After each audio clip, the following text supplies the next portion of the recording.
want to pay $45, $50 for a Blu-ray that maybe you'll watch once and it will sit in your collection for years. Physical media should be something that's enjoyable, it should be fun, it's a hobby. It shouldn't be a stressor. It shouldn't be something that's like taken out of your daily life. I don't want to belittle anybody or make fun of anyone because I've been there. I've been in this situation in the past and I'll be giving you a story about it. But before I do, I want to mention that the debt that I'm talking about is with movies, music, video games, and action figures, because that's all within the realm of current nerd culture. I'm seeing a lot of videos of people who are either in debt or were in debt due to physical media. Now, we're human. We like certain things. Advertisement works really well on us. The way things are going now, you go on any social media platform and you're constantly bombarded with ads. And if you see other people's collections, because I've been there, I stopped watching a lot of collectors because they're showcasing things that I'm never going to have. I'm never going to be able to afford that type of collection. Before I get into that, let's go back to the story. When I was a teenager, my first job was working for Specs Music and Video, which was rebranded later on to FYE. When I was working there, which was a dream job for me, my first couple of weeks working there, they had me at the music department, which I didn't know much about music. I wanted to work downstairs where the movies were. This was before Netflix and all this other stuff. I mean, Netflix existed, but it was DVD by mail. The actual platform of streaming did not exist yet. So doing that, I was also browsing movies that I wanted to buy for myself.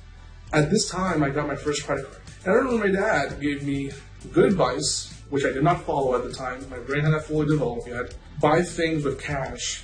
Don't get into debt. Very simple. I didn't do that. I ended up racking a lot of debt for physical media. And this is before Blu-ray. This was DVD. This was the days of Anchor Bay horror DVDs that I was racking debt for. I wanted all those movies that were coming out, the Halloweens, the Evil Dead, all that stuff. And funny enough, over the years, I mean, I've never been someone who likes to double dip on movies. If you've seen my other videos in the past, I mentioned I like double dipping, but I've been guilty of that, of double dipping and repurchasing the same movie. When DVDs were first coming out back then, like those particular horror movies, they were pricey. They were $30, $25. So it took me a while, a very long while, between jobs to pay that off. Since then, any movie that I want, I've purchased them through a thrift store, through a friend.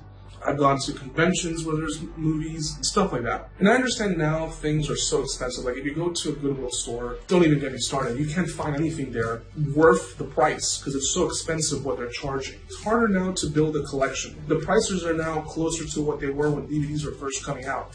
And you're paying them sometimes for movies that are not even worth it. If you want a movie, watch it first. Watch the movie through a streaming app. Like a lot of movies are now on Tubi. Watch it there first. I know the mentality of a lot of collectors. They'll see a particular edition of a horror movie that they may have never seen, but the cover calls their attention. Oh, but it has so many special features. Have you watched this movie before? Probably not. And even if you have, think about it. Do you want to pay $45, $50 for a Blu-ray that maybe you'll watch once and it will sit in your collection for years? Is that worth it? Is it worth going into debt for that? I mean, if you have the cash, go for it. You know, I'm not stopping anyone from collecting what they want. This goes for figures, this goes for video games. If there's a particular thing that you like and you have the money, go for it, buy it. But if you have to go into debt because you want it Rumpelstiltskin on Blu-ray, and I mentioned this particular title because I want this Blu-ray, but I can't afford it, and I came across it at a store. They're charging like $40 for that Blu-ray. I'm not going to buy it. A friend of mine has it, and I'll borrow it from him and I'll watch it. And if I really love the movie, then I'll consider buying it down along the road. But I see other people who don't abide by that mentality. It's like, if I don't have it now, then I can't show it off on YouTube. I can't show off the movie that I want, that I've been hunting for such a long time. I won't get the views that I want. And here's the thing, like, I get it. I get the idea of like showcasing a really nice collection with all the editions, you know, it looks nice. But if it's something that is not within your budget, don't do it. Really, don't do it. And here's another thing that I've noticed. People are collecting movies that they don't like just because other collectors out there like it. Because you're supposed to have that movie in your collection. Of course, you're going to have all the Stanley Kubrick movies. Why not? You know, he was one of the best directors of all time. Let me tell you something. I only have 2 of Stanley Kubrick's movies in my collection, and that's Full Metal Jacket and The Shining. The other movies, I've seen them, I like them, but I don't love them. Just because you like a particular movie does not mean you need to own it. Let me repeat that again. If you like a particular movie, you don't have to own it. And that's the case with a lot of movies. It's that people feel and think that they're going to revisit a particular movie because they like the other director's films. David Cronenberg. I really like The Fly, Videodrome, all the other movies. Some I like, others I really don't like, especially his newer stuff. I find it too weird. And those are the only 3 movies that I have in my collection of his. At one point in time, I thought, and I fooled myself into thinking that I love all his movies because I like The Fly, The Brood, and Videodrome. So I added into my collection Cosmopolis, Fast Company, I think was one of his early films, Shivers, and I didn't care for these movies that much. They were just taking up space. So that's another thing. If you have the space to showcase your collection, great. But if it's becoming to the point where it's just too much stuff, then consider getting rid of it. Consider like selling it on eBay or Facebook Marketplace, OfferUp, whatever, you know, or do a little garage sale, or try to find a table at a convention where you can sell some stuff. I have a friend who does this, by the way. And I've been doing that. I've been getting rid of a lot of stuff that I'm not going to watch. I mean, I'm not getting any younger. I mean, I'm not super old, but I mean, I only have so much time in the day to watch stuff. So why, like, spend money on things that I'm not necessarily going to revisit? If you get the itch to revisit that movie, guess what? You can stream it. And then, if you're going to revisit that movie more than once, at least twice in a year, then purchase it. Because at least the way I see collecting is that it should be a reflection of you. It shouldn't be a reflection of other collectors. One of the problems that I see with collectors here on YouTube, they're collecting everything. You know, oh, I need to have all the A24 movies. Oh, I need to have all the Vinegar Syndrome movies. Oh, I need to have all the movies from Arrow. I need to have all the movies from Shout Factory. Just because they look nice. Like, sure, I go into a video store and I see that the Paramount selection look nice. But guess what? Some of them suck. Because I fall into this trap too. I purchase movies from these boutique labels. And I'll watch the movie and it has a great transfer, you know, it looks really crisp. And midway, I'm trying to convince myself this is the best thing since sliced bread. And then it hits me once the credits roll. I ain't watching this again. I'm never going to see this movie. And now I'm stuck with it. Now I'm stuck with this Blu-ray or DVD 4K combo pack because I thought the cover looked cool. Now what do? You know, you try to sell, you're never going to get back the same amount of money. Because I've tried selling on eBay, and let me tell you, like, unless you have stuff that's super rare, super niche, and even then, people are going to pay under market price. That's a reality that people have to think about.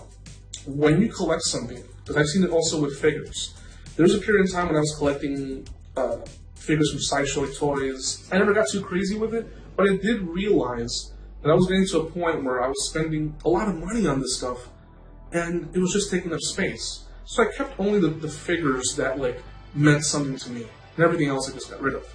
So I bring this up because I see collectors who not only collect for themselves, but they collect to resell, and then they realize they're losing money, and they have to adjust their expectations because it's taking up space in their house. It's taking up space in their house, and what are they going to do? Sometimes people are moving, they have to just sell it. This applies with movies as well. I've seen collectors who have like thousands upon thousands of movies that they purchase and they still haven't watched them. They owe money.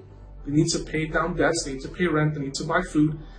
Life goes on. People go to sell stuff and they get either store credit to entice them to buy more stuff, or if they do get cash, it's not that much. You know, at least not compared to what they originally paid for. So at the end of the day, stores are going to make their money. That's just the way it is. It used to be that in the past, there was no way of watching a particular movie. I remember when I was a kid, if I wanted to watch Friday the 13th Part 4, I had to wait until, for some luck, they played it on the FX channel or Spike TV or TNN, whatever channel it was at the time, and I would tape it off TV. It was censored, but it was my chance to watch Friday the 13th. Now, you can watch it whenever you want. You could rent it from a streaming site.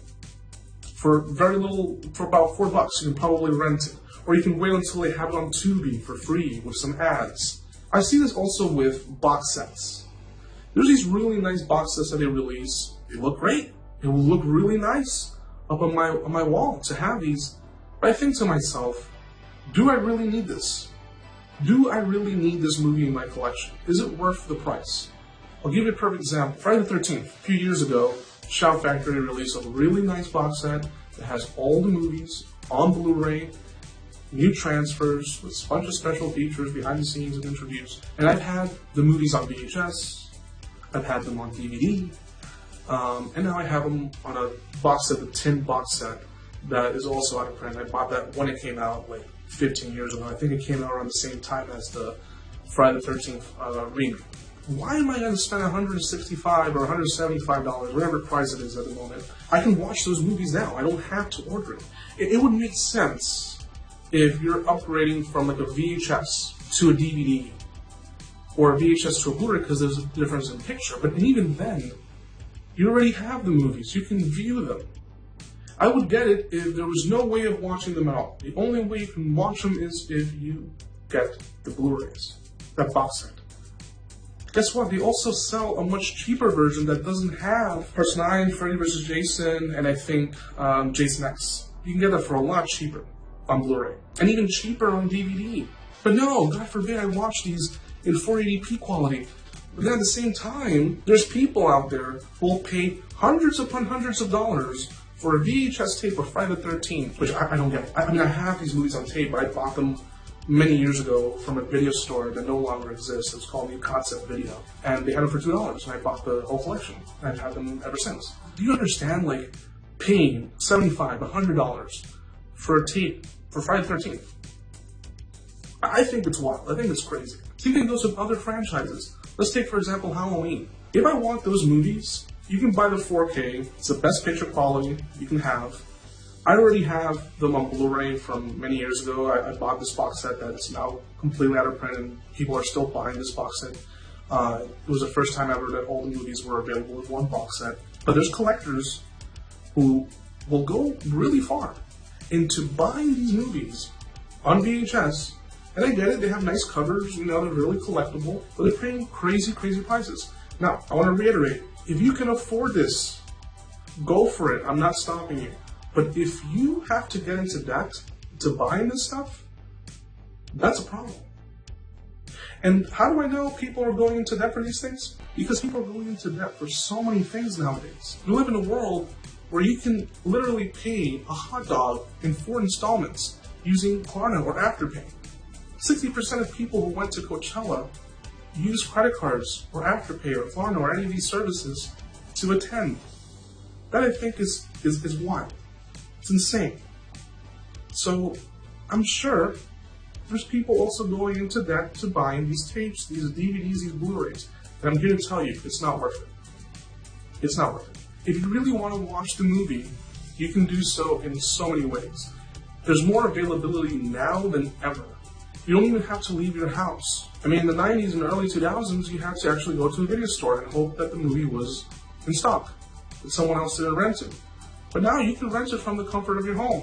I'm not trying to tell people how to live, but my suggestion, my advice, if you want a movie to be added to your collection, think really hard on whether you're going to revisit that movie again and again and again. If it's not a definite yes, then do not add it to your collection. I'm also of the belief, if you already have a shelf filled with movies, think about what movie you can remove from your collection before adding others in. And also think about other avenues. If you don't want to spend money renting it out, see if a friend of yours has that movie. Borrow the movie first, watch it, and then decide, hey, do I want to watch this again? Do I want to add this into my collection? If the answer is yes, save up for it, and then buy it. Don't get into debt first. Now, I know a lot of people think, but it's a limited edition, special, ultra duper version of this movie. I'm never going to be able to find it again. It's out of print. I will never be able to find it. Guess what? You will be able to find it. I guarantee it. I've seen countless stories of people on Reddit, on Facebook, on Instagram saying, oh, no studio's ever going to release this again. It's our last chance to own it. You know? Because of the rights, because of this, because of that. I've seen it so many times, and they still end up releasing it. I'll give you an example. The Keep. The Keep for such a long time was only available on VHS. Then eventually it got released on Blu-ray. And even then it was a limited version, and people went crazy. And they were buying it, and I get it because there's scalpers now out there who buy stuff and then they sell it up online for crazy prices. Some people were paying those crazy prices because they thought they would never find it again. And guess what? Another company, a few weeks later, released it again. And even if it doesn't get released right away, somewhere along the road, something gets purchased by another company, and I've seen it so many times. Dawn of the Dead is another example. It's been out of print, been back in print, and look, it's not worth going into stress over physical media. I love physical media, I love collecting, but if I can't find a movie, it's not the end of the world for me. I'll eventually find it. There's other more important things in my life. And it should be the same for you. You know, I'm here to tell you that it's going to be okay. Be more worried about what your next meal is. Having a roof over your head, taking care of your family, your close friends. Those things are more important, way more important, than going into bed over physical media. Just saying. So this is a little bit of a rant. It was kind of disorganized, a little bit over the place, and I haven't done a video in a while, and I do want to come back and bring you guys some more videos. If you guys have any ideas, any topics you would want me to discuss, please feel free to leave it on the comment section down below. From now until then, take care. Bye.